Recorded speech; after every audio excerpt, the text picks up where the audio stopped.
Pilar? Kapansin-pansin din na suki ng Regal Studio presents sina Shane Sava at Dustin Yu, kaya't nakunan din sila ng reaksyon tungkol dito. Pasok, DTR.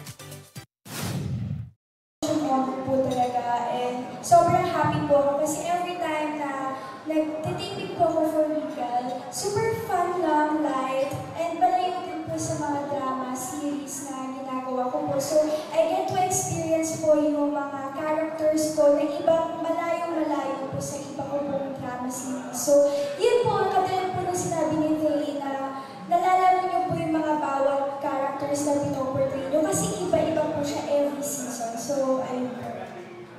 Pinaghahandaan ko talaga na mabuti. Same thing sa mga malalaking projects din. Kasi for me, same lang naman yung preparations na ginagawa. And dito, since maliit na episode, short lang na episode siya, mas marami kang ma-encounter na roles and characters dito. So for me, ito yung, kumbaga, kung walang RSP, ko alam kailan or kung paano mag-start yung career ko.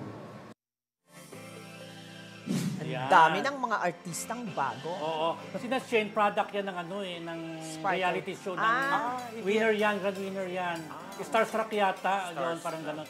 Ay, alam mo, yung kay Lexie, ang boyfriend niya si Hil Cuerva, para lang sa mga... Nasaan na pala yun si Hil? Ay, nandiyan lang, di ba? Parang wala ng project. Nandiyan naman. Meron pa. Pero anyway, back tayo sa kanila.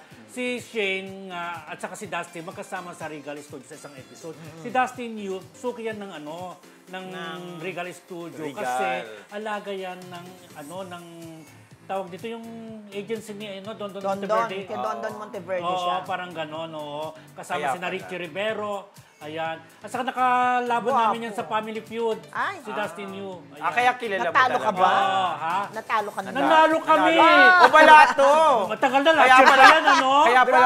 Kaya pala nakabili ka ng bagong lipstick. Hoy, last year pa yan. Pero magbabalik ang Family Feud, ha? Magbabalik na.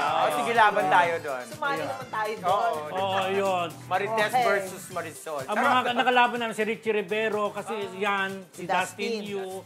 Yun, saka dalawang girl na... Natalo na sila, bro. Teka lang, curious ako dun sa hasa ni